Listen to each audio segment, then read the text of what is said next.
কৃষক বন্ধু প্রকল্পে অত্যন্ত গুরুত্বপূর্ণ আপডেট চলে এসেছে। আর রাজ্য সরকারের পক্ষ থেকে কৃষক বন্ধু প্রকল্পকে কেন্দ্র করে 6টি নতুন নির্দেশিকা বা নিয়ম জারি করলো। যে নির্দেশিকা এবং নিয়মগুলো পালন না করলে কৃষক বন্ধু প্রকল্পের পরবর্তী কিস্তির টাকা কিন্তু আপনি পাবেন না। সেই 6টি নতুন নির্দেশিকা বা নিয়মগুলো কি কি, যেগুলো রাজ্য সরকার কৃষক বন্ধু প্রকল্পকে কেন্দ্র করে জারি করেছে, সেই 6টি নিয়মগুলো কিন্তু আমরা আজকের এই ভিডিওতে বিস্তারিতভাবে জেনে নেওয়ার চেষ্টা করব। এছাড়াও আমরা জেনে নেব কৃষক বন্ধু প্রকল্পের পরবর্তী কিস্তির টাকা কবে উপভোক্তাদের ব্যাংকের অ্যাকাউন্টে ঢুকতে চলেছে। ভিডিওটি বিস্তারিতভাবে দেখে নেওয়ার আগে ছোট্ট একটা অনুরোধ, যদি চ্যানেলে নতুন হয়ে থাকেন অবশ্যই চ্যানেলটা সাবস্ক্রাইব করে রাখবেন এবং নোটিফিকেশনটা অল করে রাখবেন এই ধরনের সমস্ত আপডেট সবার আগে পাওয়ার জন্য। চলুন আজকের আপডেটটা আমরা বিস্তারিতভাবে দেখে নিই। 2019 সালে মুখ্যমন্ত্রী মমতা বন্দ্যোপাধ্যায় পশ্চিমবঙ্গের কৃষকদের জন্য কৃষক বন্ধু প্রকল্প চালু করেন। এই প্রকল্পের আওতায় কৃষকরা বছরে 2বার সর্বনিম্ন 4,000 টাকা এবং সর্বাধিক 10,000 টাকা পর্যন্ত আর্থিক সহায়তা পান। আমরা প্রত্যেকেই জানি কৃষক বন্ধু প্রকল্প 2019 সালে মুখ্যমন্ত্রী মমতা বন্দ্যোপাধ্যায় চালু করেন এবং এই প্রকল্পের আওতায় কৃষক বন্ধু প্রকল্পের আওতায় বছরে 2বার করে সর্বনিম্ন 4,000 এবং সর্বোচ্চ কিন্তু 10,000 টাকা পর্যন্ত কৃষকরা আর্থিক সহায়তা পান। যার প্রথম কিস্তির টাকা খরিফ মরশুমে সাধারণত এপ্রিল থেকে সেপ্টেম্বর মাসের মধ্যে এবং দ্বিতীয় কিস্তির টাকা রবি মরশুমের অক্টোবর থেকে মার্চ মাসের মধ্যে কিন্তু দেওয়া হয়। দেখতে পাচ্ছেন প্রথম কিস্তির টাকা যেটা খরিফ মরশুমের টাকাটা সেটা সাধারণত এপ্রিল মাস থেকে সেপ্টেম্বর মাসের মধ্যে দেওয়া হয় এবং দ্বিতীয় কিস্তির যেটা রবি মরশুমের টাকাটা সেটা অক্টোবর মাস থেকে কিন্তু মার্চ মাসের মধ্যে কৃষকদের অ্যাকাউন্টে দিয়ে দেওয়া হয়। নতুন 6টি নিয়ম জারি করলো রাজ্য সরকার এবং এই 6টি নিয়ম না মানলে কিন্তু কৃষক বন্ধু প্রকল্পের পরবর্তী কিস্তির টাকাটা ঢুকবে না। 6টি নিয়মগুলো কী কী দেখুন। প্রথমে বলছে অস্থায়ী বাসিন্দা যারা পশ্চিমবঙ্গের স্থায়ী বাসিন্দা নন তারা কিন্তু এই প্রকল্পের সুবিধা পাবেন না। দেখতে পাচ্ছেন কৃষক বন্ধু প্রকল্পের সুবিধা পেতে গেলে অবশ্যই আপনাকে কিন্তু পশ্চিমবঙ্গের স্থায়ী বাসিন্দা হতে হবে।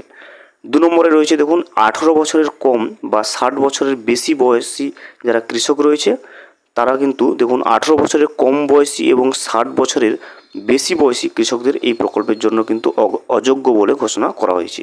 2 নম্বর যে নির্দেশিকাটা বলা হয়েছে দেখুন 18 বছরের কম হলে এবং 60 বছরের অধিক হলে এই প্রকল্পে কিন্তু তারা আবেদন করতে পারবে না এবং এই প্রকল্পের অযোগ্য বলে কিন্তু তাদেরকে ঘোষণা করা হয়েছে। 3 নম্বরে দেখুন 2 একরের বেশি জমি যাদের 2 একরের বেশি জমি রয়েছে চাষযোগ্য জমি তারা কিন্তু এই প্রকল্পের সুবিধা থেকে বাদ পড়বেন। দেখতে পাচ্ছেন 2 একরের বেশি জমি থাকলে সেক্ষেত্রে কিন্তু আপনি কৃষক বন্ধু প্রকল্পে আবেদন করতে পারবেন না। এরপরে 4 নম্বর রয়েছে দেখুন বর্গা চাষি নন যারা অন্যের জমিতে চাষ করেন কিন্তু বর্গা চাষি নন তারাও কিন্তু এই প্রকল্পের সুবিধা পাবেন না। এবং 5ম যেটা রয়েছে 5 নম্বরে যারা ইকেওয়াইসি সম্পন্ন করেনি অর্থাৎ কৃষক বন্ধু প্রকল্পে যাদের আধার ও ভোটার লিঙ্ক নেই তারাও কিন্তু এই প্রকল্পের সুবিধা কিন্তু আর পাবেন না। অর্থাৎ কৃষক বন্ধু প্রকল্পের সুবিধা পেতে গেলে অবশ্যই আপনাকে কিন্তু ইকেওয়াইসি সম্পন্ন করতে হবে, অর্থাৎ আপনার ভোটার কার্ড এবং আধার কার্ড অবশ্যই কৃষক বন্ধু প্রকল্পের সঙ্গে লিঙ্ক করতে হবে। এবং 6 নম্বর দেখুন সরকারি কর্মচারী বা পেনশনভোগী যারা যে সমস্ত কৃষকরা রয়েছে তারাও কিন্তু এই প্রকল্পের সুবিধা থেকে বাদ পড়বেন। এরপর দেখুন কৃষক বন্ধু প্রকল্পের টাকা কবে দেওয়া হবে সে বিষয়ে দেখুন কৃষক বন্ধু প্রকল্পের টাকা বছরে কিন্তু 2টো কিস্তিতে দেওয়া হয়। খরিফ মরশুমের টাকা দেওয়া হয় এপ্রিল থেকে সেপ্টেম্বর মাসের মধ্যে এবং রবি মরশুমের যে টাকাটা সেটা কিন্তু দেওয়া হয় অক্টোবর থেকে মার্চ মাসের মধ্যে। কৃষক বন্ধু প্রকল্পে আপনি আবেদন কিভাবে করবেন দেখুন আবেদন করার জন্য নির্দিষ্ট একটা ফর্ম রয়েছে এবং সেটা পূরণ করে আপনাকে কিন্তু নিকটবর্তী কৃষি দপ্তর বা ব্লক অফিসে অথবা যে দুয়ারে সরকার ক্যাম্পগুলো হয়ে থাকে সেখানে কিন্তু আপনাকে জমা করতে হবে। কৃষক বন্ধু প্রকল্পে আবেদনের ক্ষেত্রে কী কী ডকুমেন্টস বা নথিপত্রগুলোর প্রয়োজন দেখুন প্রথমে কৃষক বন্ধু প্রকল্পে আবেদন করার জন্য নিম্নলিখিত নথিগুলি কৃষকদের কাছে অবশ্যই কিন্তু থাকতে হবে। যেমন দেখুন প্রথমে রয়েছে ভোটার কার্ড, দ্বিতীয়ত রয়েছে দেখুন আধার কার্ড, তৃতীয়ত রয়েছে ব্যাংকের পাসবই এবং একটি বৈধ মোবাইল নাম্বার এবং পাসপোর্ট মাপের কিন্তু কালার ফটো। এছাড়া দেখুন খতিয়ান বা দলিল অথবা পর্চা বা জমি সংক্রান্ত কাগজপাতি যেগুলো রাখবে। এবারে দেখুন কত পরিমাণ জমিতে কত টাকা কৃষক বন্ধু প্রকল্পে দেওয়া হয় দেখুন এই প্রকল্পের আওতায় কৃষকদের জমির পরিমাণ অনুযায়ী কিন্তু কৃষকদের টাকা দেওয়া হয়। দেখুন 0.40 একর জমি থাকলে সেক্ষেত্রে বছরে 4,000 টাকা অর্থাৎ প্রতি কিস্তিতে 2,000 টাকা করে দেওয়া হয় এবং 0.41 একর থেকে 0.99 একর জমি পর্যন্ত থাকলে সেক্ষেত্রে কিন্তু 6,000 টাকা বছরে পাবেন অর্থাৎ দুটো কিস্তিতে 3,000 টাকা করে কিন্তু রাজ্য সরকারের পক্ষ থেকে আর্থিক সহায়তা দেওয়া হয় এবং 1 একর বা তার বেশি জমি থাকলে সেক্ষেত্রে কিন্তু বছরে সর্বোচ্চ 10,000 টাকা আর্থিক সহায়তা পেয়ে থাকে কৃষকেরা, যার প্রতি কিস্তিতে কিন্তু 5,000 টাকা করে পেয়ে থাকে। কৃষক বন্ধু প্রকল্পে আপনি স্ট্যাটাস কিভাবে চেক করবেন? দেখুন, স্ট্যাটাস চেক করতে গেলে আপনাকে কিন্তু প্রথমে অফিসিয়াল যে ওয়েবসাইট রয়েছে কৃষক বন্ধু প্রকল্পের, লিঙ্কটা ডিসক্রিপশন বক্সে দেওয়া থাকবে।